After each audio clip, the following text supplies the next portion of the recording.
This presentation is delivered by the Stanford Center for Professional Development.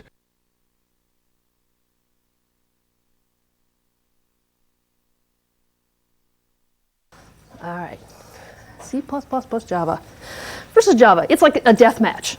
Okay, what's the same? First thing I really do want to talk about is that there are a lot of things that are the same. And so you are building on a background that's going to serve you well without having to make a lot of adjustments. In some sense, they're almost so similar at times to be a little bit unhelpful in the sense that it's easy to get tripped up because they almost, but not quite, are exactly the same. There was one unfortunate quarter where I was teaching two classes, one that was being taught in C++ and one that was in Java, and I was just a mess the whole quarter, like constantly in one class using the wrong syntax and vice versa. Luckily, I'm not doing that now, so hopefully I'll have my C++ head on straight the whole quarter. The general syntax, so I'm going to mention these things and I'm going to show you a sample program and we're going to walk through it. But things like the comment sequence, the /*, the //, right? The use of almost all the punctuation characters, braces, parens, commas, semicolons, is exactly the same, right? That the statement terminator that the semicolon is used for, the commas to separate arguments going into a function call, the way you make variable and parameter declarations, right? Exactly the same, right? No changes there to be aware of. All of the primitive variable types, char, int, double, plus the kind of more esoteric long and float and short and things like that are present in Java are present in C++ and have basically the same semantics. There is one minor adjustment there, which is Java's Boolean type, the true-false variable type, is actually called bool in C++. So you have to type a few less characters on that end. All of the operators that manipulate the basic types, the assignment operator is the equal sign, the equals to compare, not equals to see if they're not equal, the arithmetic plus, the plus equal, multiply equal shorthands, the plus that comes in both pre and post increment, the relational less than or equal to. The logical operators and, or, and not have the same behaviors, they have the same short circuiting, the same precedence table, so all of that, right, is without change.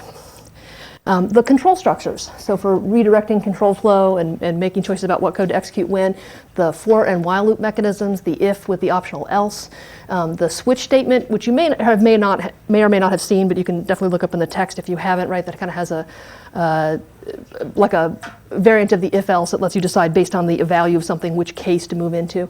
The return that's used for the function. Also things like the break and continue, little less known keywords there, or the do while also. Same thing that they operate in Java, they work the same way in C++. So hopefully you feel a little bit like, okay, I'm not totally in a foreign land.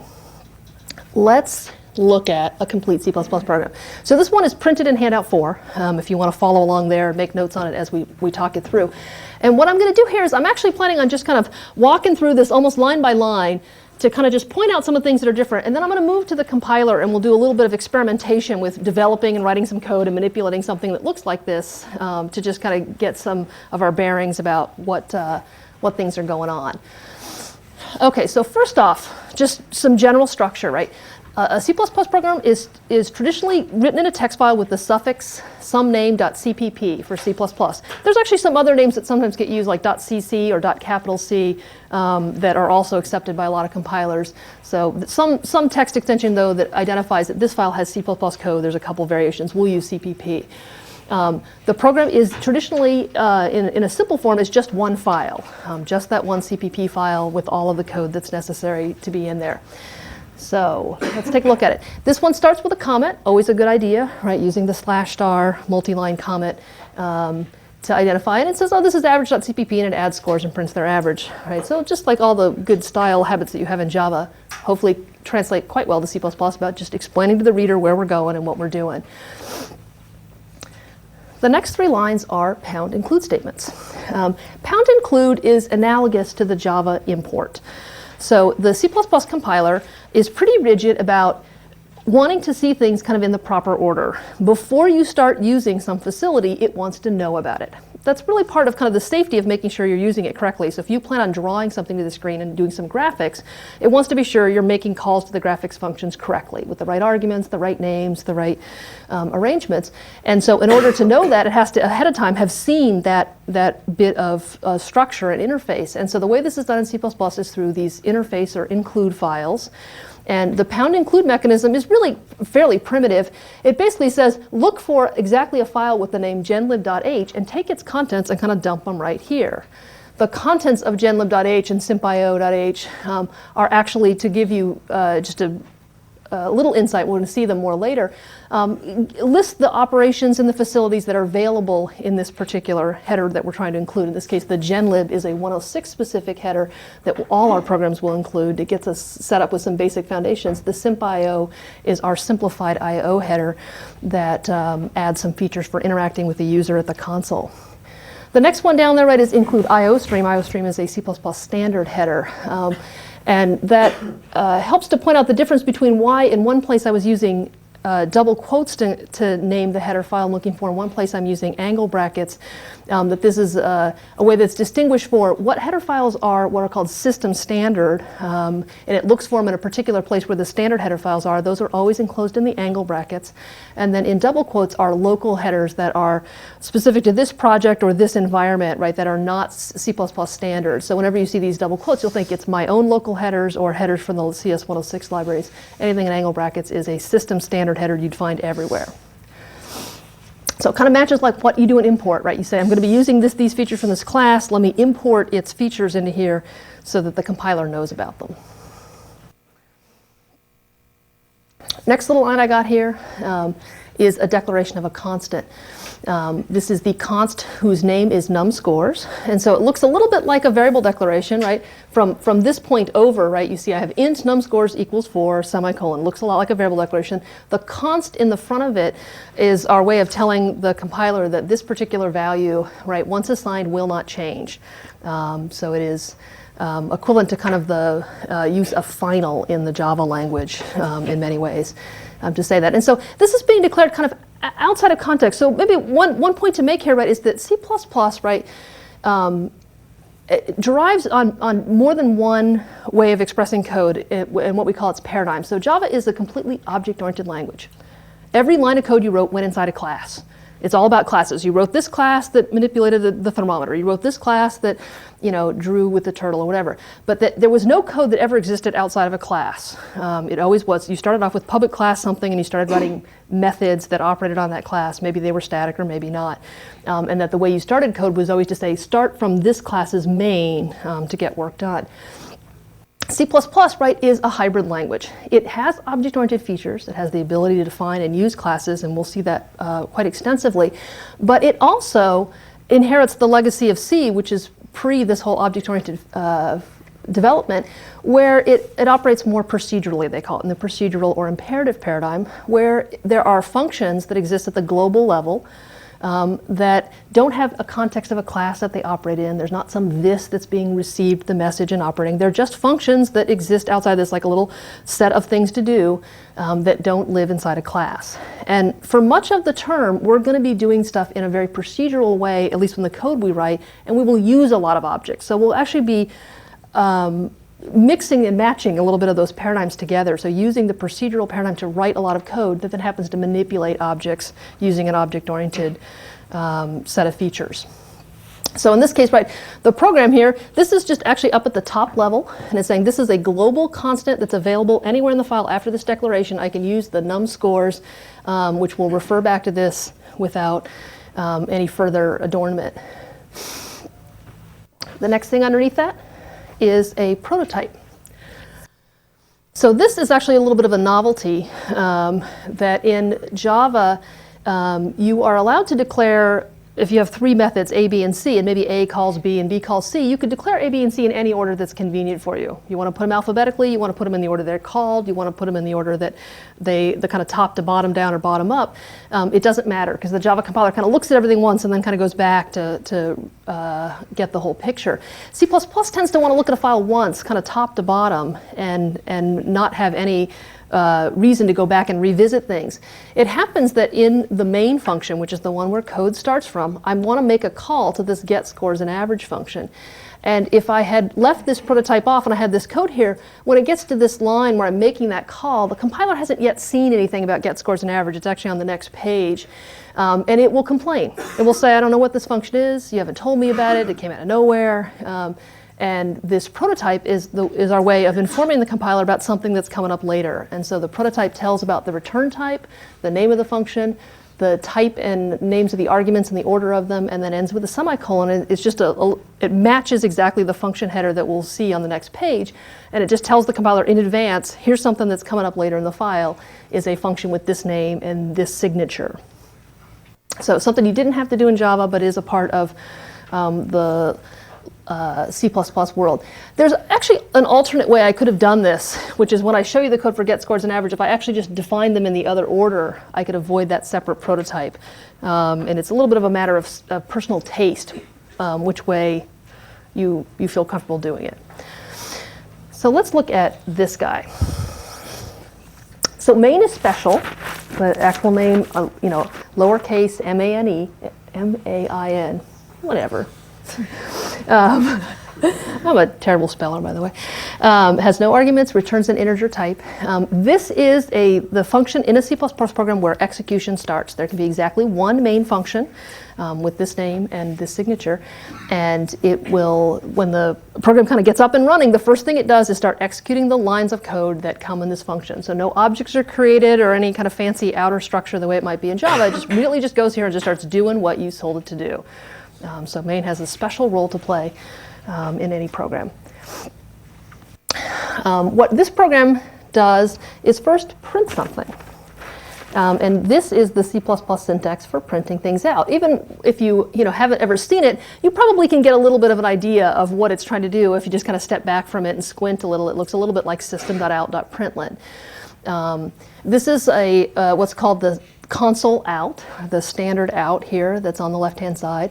And then these use of the double less than here is what's called the stream insertion operator. So the standard output stream is saying insert into that stream, and then in the double quotes is a string.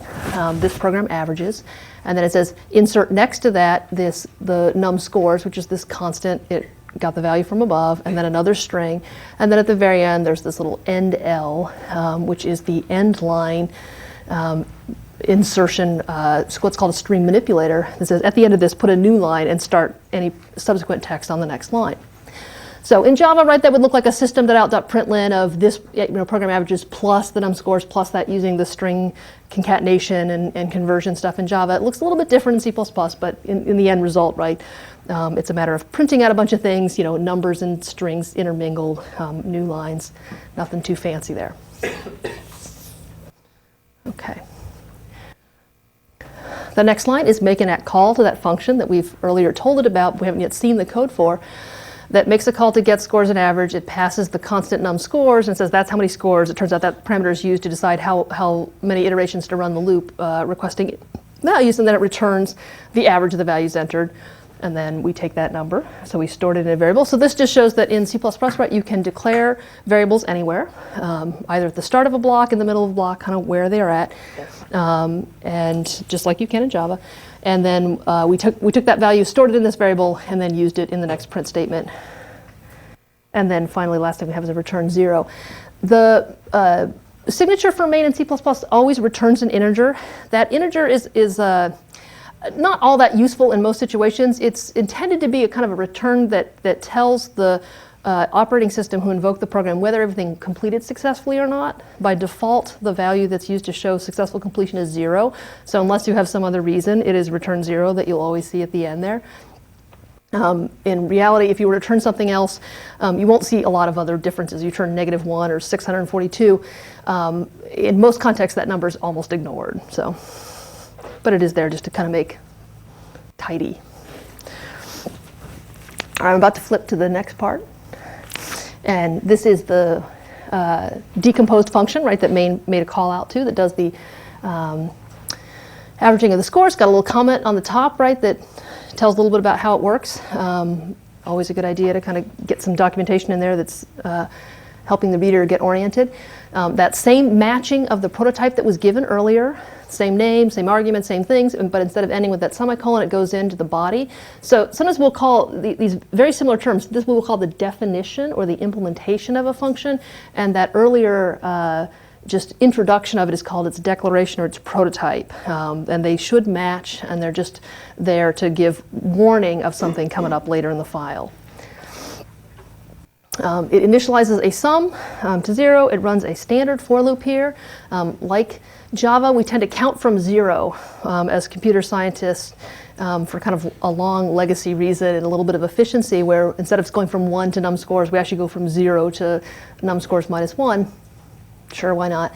And then each time through the loop, right, we are prompting the user to give us a score. We're actually reading their score with a getInteger call. And we'll see what getInteger is. getInteger actually is a cs106 function, but it actually retrieves a number that the user types at the console. We add that into the sum, keep going, right? And after we've done the whole thing, at the very end, we're doing a division of the sum by the number of scores to compute the average score that was entered and return that. All right, you've seen some C++ code. Ask a question. So did you say why we didn't have inline? In this case, I didn't have an end line just because I think it makes it nicer for the user. If you say next score and the end line, then you're typing on the line underneath it. And so if you don't put the end line there, it's like you type right next to the question mark. And so it actually, it's just, you know, it's totally an aesthetic thing. And so if I put it there, then it would say next score, and then I would be typing underneath it. And instead, I'm typing right next to it, and then I hit the return, and then the next one comes on the next line. Anything else? When you're passing the integer, is it passed by reference or passed by value? Yeah. So it turns out it's passed by value, and I will talk about that a little bit later today. But it is, that's a good question, but a little bit advanced. So just take my answer, and then we'll get to that in maybe 20 minutes if anybody else. So for every main function, we always have to end it with return 0? Pretty much, right? You can, as I said, you can put return anything, but as sort of good form, return 0 is a way of saying I successfully completed my job and I'm done. There's Carmel's on the line. What can I do for you? Could you use a void return type for the main? In C++, no. So in C, actually, it's a little more lenient about that, and it will allow that. In C++, it wants an int return type. So it's part of the thing. Now I have to decide if I can get this to you without hurting anyone. Oh, so you, the Jessa Lee is the student to go thank for the caramels. All right, so let me just do a little coding with you guys. Just to play around with this and show you the compiler. I like to do a little bit of this in real time because I think it's really easy for me. I talk very fast, you might have noticed. When I get going on something, it's really easy for me to just put up a lot of code on a slide and say, here it is, it's all fully formed. And the reality is, of course, is when you're writing your programs yourself, yeah, it's not going to come to you fully formed on a slide all ready to go. And you're going to have to kind of figure out, well, how do you step through making this stuff work? So I'm going to actually do a little bit of development of a program that looked very similar to the one I just wrote, but I'm going to play around with it a little bit to just get at some of the things that are different about C++ and kind of how the tools work and things like that. So this is basically what an empty project kind of starts me off with is I've got, you know, the include for the genlib that I'll always have, my int main that returns 0 and sort of nothing else doing. So I'm going to sit down, I'm going to start typing. I'm going to say welcome and get that going. And then I'm going to move to, let's just do this. We'll play with this for a second here. So some things that I can do. I could say welcome a lot of times. Well, that wasn't really so hot there. There's a little I missing. How about that? You guys can help me when I fail to type correctly. And I say welcome a lot of times. Let's go see this, make sure this works. Okay. Oh, look at that. It doesn't like what I did. Let's see what it has to say. It says cout was not declared in the scope. Endl was not declared in the scope. So this is an error message you're going to see a lot of times in various other symbol names that'll show up there, which is the C++ compiler's way of saying to you, I don't read your mind. You use cout, you used endl. These things come from somewhere, but they're not known to me until you make them known to me. And the way I make those known is that those are part of the standard I/O stream, which is the input-output streams facility for the C++ language. And once I tell it about those things, it's going to be much happier. And it's going to say welcome to me a lot of times. And in fact, I could say this, let's say something better, 106b rocks. And then I'll do this. I'll say, how awesome equals getInteger.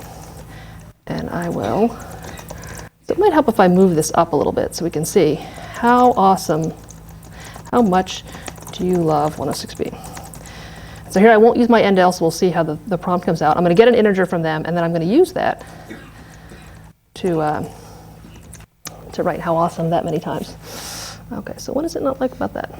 Oh yeah, again, it says get integer, not declared in the scope. This is going to be the bane of our existence today, which is like, yeah, remembering that there are headers out there that have features that we're going to be using, and getting familiar with the ones that we're going to need. There are probably about, 10 total that we'll use again and again and again, and we have to kind of get our bearings about which ones are where. The documentation for all of our cs106 headers is available on the website, kind of in a nice HTMLized version, and the ones from the standard libraries are detailed in the book, kind of on little sidebars on the pages in chapter 3. So once I get my, actually, how much do you love 106b? I could say, well, I love it 2 times. Okay. I say, no, really, I love it like 1,900. And so, all right, so there you go. 10,000 times later, or if you're not convinced now, I don't know what will convince you. We've seen that. So we've seen a little bit of program, right? We're writing a little bit of things. We're seeing some stuff. It's moving around. Let's see if we can make that averaging thing work for us. Okay, I'll go back to just having say welcome. Which reminds me, just to note that that's what the end-l was doing for me there, which is now the prompt is actually kind of waiting at the end of that line. If I had the end-l, it'd actually be waiting on the next line. So, okay. We're done with that. Whoops. Okay. Let me just put kind of a bogus message here, and then I'm going to say double average equals get scores and average. And then let's go ahead and, well, I'm going to blow off the constant for a little bit just because I'm going to be mucking with it anyway, and I'm not going to use that constant for very long, so I'm not going to worry about it yet. Okay, I'll put my prototype up here. So it knows what I'm talking about, and then I'm going to print out average is average. Okay, so I got a little bit of structure there, and I can even, I'll go in here, copy and paste, really good idea. Like once I've written the function header once, I don't really want to make a mistake. And I can, something that's kind of interesting to know is that, you can always write code that actually doesn't really do what you want to start with, but that kind of lets you test some of the other pieces around it. So in this case, right, I haven't finished fleshing out what get scores and average is, but I can write code around it that says, well, it passes in this number and it does some stuff, right? And right now it just returns 0. It's totally bogus. It's not, solving any of my problems, but it does allow me to test some other part of the code, in this case the main that called it and printed the result, to make sure that connection and kind of other parts are working before I go on to kind of work on this part in isolation. One of the things I'll try to show you whenever I'm doing code is to try to give you a little bit of the insight into how I approach thinking about the code, because I do think that one of the things that really distinguishes somebody who works effectively and productively from someone who spends a lot more time doing it is often just strategies and tactics for how you kind of attack your problem. So I'm hoping that along the way I can kind of share a little bit of the insights that I use to keep myself making forward progress there. So I am going to put in that for loop that I'm looking for, I being less than. I'm really not this bad of a typist in real life, but it's easy to. Okay. So the use of the braces here, right, is what's defining the block structure. So without the open curly brace, close curly brace, right, the for loop and the if and the other statements only grab that next line as being part of the indented body of the for loop. I'm going to go ahead with my next idea. I'm going to put that into sum, and then I'm going to do some things that seem kind of bogus, but we're going to get there. So I'm going to make some mistakes. You're going to watch me make some mistakes. Some of them I'll make on purpose. Some of them I'll actually be making accidentally. We'll see which ones I'm better at finding. So I have my get scores and average. It asks them for the scores. It adds it into the integer, and then doesn't return anything. So first, let's see how the compiler feels about that. So the first thing you'll notice is that compiled. That might alarm you just a little bit, because if you go back here and you look at this code, it certainly seems wrong. Right? Anybody want to help me with at least one of the things that's wrong with it? It doesn't return anything, right? Like, wow, that seems a little shocking, right? It's like, doesn't return anything at all. Well, what is it actually going to then produce? What else is it doing that's a little bit bogus? Sum is not initialized, right? So these are 2 examples of errors that Java doesn't let you get away with. You may very well remember from having typed in some code like this in Java, that it will complain. If you have a variable and you declare it and you don't initialize it and you start using it, the compiler says, not happening. You need to go back there and give that guy an initial value before you start reading it. Similarly, you fall off the end of a function that said it was going to return a double, you better return a double, right? And every code path, in fact, needs to return a double. You can't kind of bail out early in some cases and leave it fall off the end in others. That it considers both of those, right? Big enough errors that it won't let you get away with them. C++ compilers are a little bit more lax. It's crack mom, I told you. It's like, well, if you don't want to initialize that, go ahead. What value does it have then? That's a caramel earning moment there. Exactly what's in memory before. It doesn't make it 0, it doesn't make it empty, it doesn't do anything nice or clever or helpful. It's like whatever kind of contents were lying around in that particular location, now it's new initial value. So the result will be that we could get some pretty strange results from this. So if I run this thing right now, let's just see, I type in some numbers. I type in, oh, somebody got a 9, somebody got a 67, somebody got an 87. Type in a bunch of numbers, and the average is 0, right? Well, that was kind of interesting. 0 kind of seems like it had some rhyme or reason to it, but in fact, actually, there's really no guarantee I could run it again, and I might get very different numbers. Let me make it so I don't have to type in so many numbers because I'm lazy.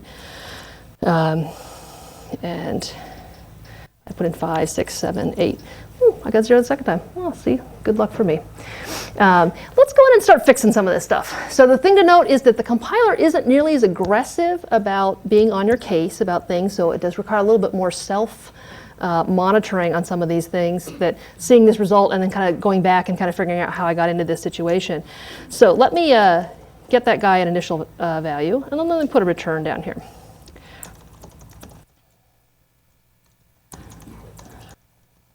And then we'll see if I like how this works any better. So I put in 5, I put in 6, I put in 7, I put in 6, and the average is 6. Kind of looks good, right? That sort of makes sense to me that the 5 and the 7 kind of canceled each other out. But if I do a little bit more deep testing, where maybe I put in some numbers like 5, 6, 5, 6, right? My average is 5. And in this case, I would think that I would be getting something like 5.5, right in the middle of the average. I go back here and I take a look at what I did, right? And I took sum and I divided it by num scores. What have I failed to do? Cast that thing to get it out of there. So the default, this is the same in Java as it is in C++, is that if you are combining two operands in an arithmetic expression, if they are of mixed type, one is double and one is int, it promotes to the richer type. So if that one of those was a double, it would convert the other one to a double and do the calculation in double space. But as it is, sum is an integer, num scores is an integer, it's doing integer division. Integer division has truncation built into it, so if I divide 10 by 3, I get 3, and that remaining 1/3 is just thrown away.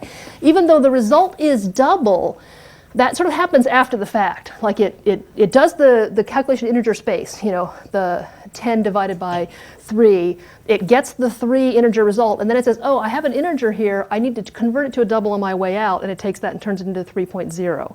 So it doesn't recover that truncated part that got thrown away. If I really want to get a real double result, I got to make one of those a double to force the calculation into the double space. The mechanism in C++ is a little bit different than it is in Java. In fact, the Java mechanism does work, but the preferred form in C++ looks a little bit like this, where you take the name of the type you're trying to convert it to. It looks a little bit like you're making a function call passing sum to a function that will change it into a double. And so by doing this, right, I now have one of them being double, the int on the other side gets promoted. So if I do my 5, 6, 5, 6, right, that truncated part is now part of that calculation and preserved and pulled out and printed. All right, we're okay on that? Let me change this a little bit to something else. Right now, it assumes that there's a fixed number of scores that you want to do. Maybe what I have is a big stack of exam papers, and I don't actually know how many are in the pile, and I don't actually want to count them ahead of time. I just want to actually just keep entering scores until I get to the bottom of the pile. So I'm going to change this loop to allow me to enter numbers until I say I'm done. Okay, so let's take a look at what that's going to look like. I'm going to get the value here, so I'm going to change my code a little bit, and then if the value is the sentinel, then I don't want to include it in the sum, and otherwise I do. So maybe we'll do this. We'll say if the value doesn't equal the sentinel, then sum kind of, adds it into there. But I also need to make this thing stop. And so I'm going to have to rearrange my loop a little bit here, because if you think about what I'm going to try to do, I'm going to prompt and get a value and then either add it in the sum or quit. And then I'm going to prompt and get a value and add it in the sum or either quit. So I have a loop where I need to kind of rearrange my notion a little bit here. And one way I could do this is something like this. I could say this: well, while value does not equal sentinel, then add it into the sum. So I'm going to kind of change my code around. Just sort of watch carefully as I reorganize it. So if the value is not equal to the sentinel, then I'm going to add it into the sum, and then I'm going to get the next, and overwrite the previous value. So watch this. Value is this, and I'll go up here and I'll say int value. Okay, so I kind of inverted that loop that was there a little bit. So it says, okay, well, while the value is not the sentinel, add it into the sum, and then get the next value and come back around. The problem with this code as it stands is there's something a little bit wrong about value, right? It's not initialized, right? So I need to initialize it to something. It's like, well, what do I need to initialize it to? Yeah, I need to what the user wants. So in fact, this little piece of code that's down here kind of needs to come up and be repeated up here, right? I need to get a value from them, right? And then go into the, if it wasn't a sentinel, add it and get the next one. This is what's called a classic loop and a half construction, where there's a little bit of things I need to do, and then I need to do some test and then decide whether to go on with that iteration. And as it is, there's kind of a little bit of a half of the loop that kind of starts up. They call that sometimes priming the loop, getting things ready to come into it. And that's a little bit unseemly. There's something about that's a little bothersome, even though it's a very small piece of code. 2 lines of code is not going to rock the world. But I do want to try to get us into the habit of thinking, if we can combine that code and unify it, that's better. It's better than repeating it. Repeating it means that if I ever change something about it, I have to change it in 2 places, that there's an opportunity for error to creep in that I can avoid if I can get it to where there's really just one and only one version of the truth. So I'm going to change this to, is going to use the break statement, which you may have had a little experience with, which is I'm going to run a while true loop, which looks like it's going to run forever. I'm going to prompt get the value, and if the value equals the sentinel, then I'm going to use break. And break immediately exits the loop here without completing the bottom of this loop iteration, and causes it to move on to the statements after the loop. So by doing it this way, I now have one prompt, right, then a check, and based on that check, I either kind of finish this iteration and keep coming around, or I immediately break out saying that was the clue that we're done with this. You could. I would say that it's a little bit of an advanced question, but it turns out that the do while loop is not really that much cleaner in the end, and because you still have to do the prompt and test and try to decide when to add it in. And do while loops are just so unusual that they cause everybody to slow down a little bit when you read them. So if you can actually kind of write it using a more ordinary loop construct, there is some advantage to that. So I got this guy together here, and then maybe I should actually tell the user, this might be a good thing to say, tell them what the sentinel is. Oops, and I have to type better than I do. If done. Okay. Whoops. And what does like now? Oh yeah, well we better count those number of scores. How about we do that? Num scores equals 0. And then each time we get one, we increment. And so 4, oh that's right, I'm using 4 as my sentinel. Well, that's good. 5, 6, and I say 4, then I should average the 5 and the 6. So let's go back. We'll change our call to maybe use a more ordinary value like -1. And then type in 5, 6, 7, 8, 9, and then I can type -1, and the average of those is 7. All right, not bad. All right. So just a little bit, rearranging, getting used to this, kind of seeing this code. Should kind of seem very, very familiar in a lot of ways, but just a little bit of some details, right, that need to be different. I'm going to show you one other little C++ism while I'm here, because it's something that comes up in the standard libraries, and it's worth knowing, is that there's some minor conveniences in the way that C++ provides certain facilities that are not conceptually a big deal, but you do need to know about them because you're going to encounter them in various interfaces. And one is the notion of a default argument.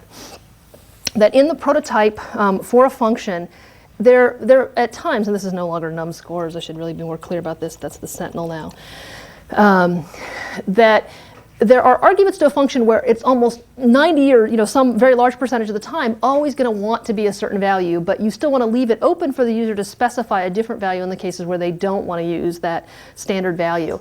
And so one way of doing that in C++ is to write your function using a default argument where I say int sentinel and I said equals -1. And that is providing for if somebody makes a call to get scores and average passing an argument, it's used instead. If they pass nothing, so they just have open paren, close paren, and they don't give a value for that argument, then the assumption is to use that default. And that means that most people who are making calls to get scores and average, right, can just drop this number and get the behavior of using -1 as the sentinel. But in the case where for one reason or another -1 was one of the valid values that you could potentially enter, you could pick a different one, right, -75 or 0 or whatever it is that you want to use instead by overriding that default argument. We'll see that in the libraries. It's interesting to know the mechanism of it is really quite simple. It's just a convenience, right, for providing for. You can actually have more than one default argument.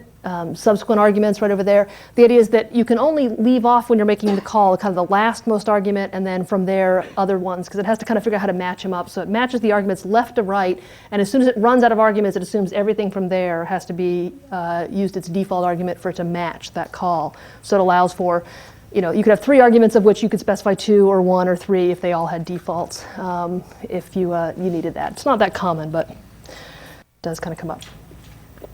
All right. A little bit of that. Let me go back to my slides a little bit and just tell you about a couple other little mechanisms of, whoops, that's not where I want to be, of some C++ features that are new to us that we want to know a little bit about. There are 2 types of user-defined types that are very simple to get your head around and just want to know what the syntax for them is and what they do. Is the enumerated type or the enumeration, where at the top of your program, so up there where I was defining constants and doing pound includes, this is where we put kind of information for the compiler that is of use across the entire program. This was also where we would put new user-defined types. In this case, I want to define a type direction t, which can take on one of the 4 values north, south, east, west.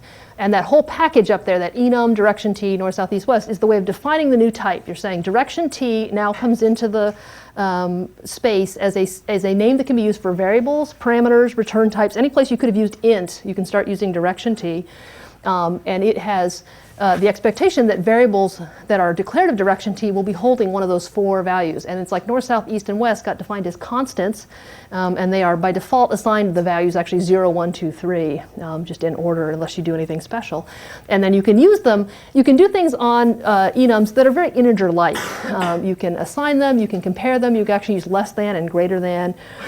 You can add them. They're things that they are kind of largely implemented underneath the scenes as just numeric types, but they're just a nice convenience for making it clear that this thing isn't just any old ordinary integer.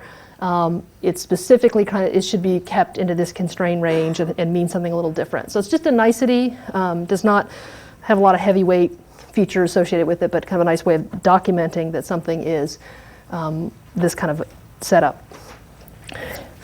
This one, the record or the struct type, much more broadly useful. Just an aggregate, right, which you can take a set of fields that of same or different type, give them names, and kind of aggregate them together. You can say, here is a student record, and a student has a name and a dorm room and a phone number and a transcript and all these things. Aggregate it together into a new structure types. In this case, the point t structure type.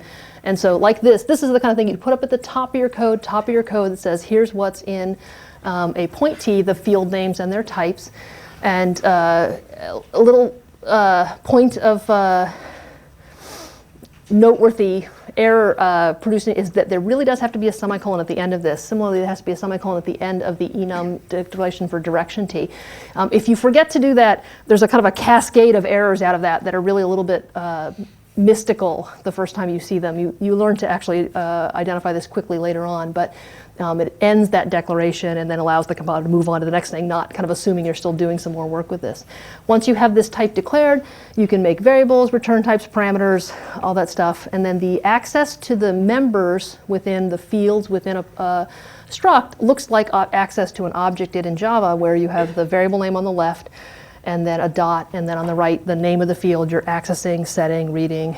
You can do things like p equals q, which does kind of a full assignment of one struct onto another, so it copies all the fields over from one to the other. So something simple, right, that but does kind of have a lot of usefulness, right? Just it makes a lot of sense when you have a program, right, and you need to group things together. Here's all the information about, you know, this part of my data structure, a student, a class, a dorm, all the information being aggregated together into one unit is actually a nice way to keep kind of your data organized. Yeah. Before I didn't understand exactly how to third line to the end, point t, comma q. So it's just declaring 2 point t variables, right? One is p, one is then q, right? And then I'm saying, oh, p dot x, you know, so I'm setting the x field of the p variables to be 0. At this point, the p dot y field is nonsense, just garbage. And then I said p equals q, which basically says take the nonsense that's in q and overwrite it onto p and make p be as nonsensical as q is in terms of its contents. Not very useful code. And then the last thing I'm going to show you today is just to talk a little bit about parameter passing. This is going to come up kind of again and again, but this is just kind of a quick first mention of these things. Someone had asked earlier, well, what is the parameter passing mechanism that's in play? The default parameter passing mechanism is what's called pass by value, or it basically to say it copies. That if I have a function here, binky, int x and y, that in the body of it, it tries to do something like double the value of binky and reset y to 0, that when I make a call to binky, and I had a set to 4 and b to 20, that when I made the call to binky, the pass by value really means that the x and y parameters of binky are copies of a and b.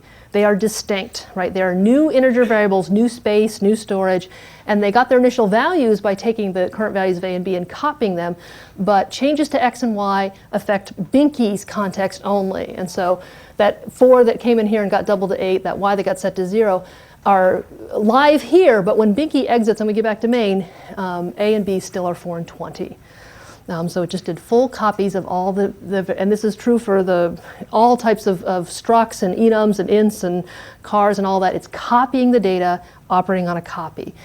In most situations, that's actually fairly appropriate, right? You know, you tend to be passing information in so it can do some manipulations.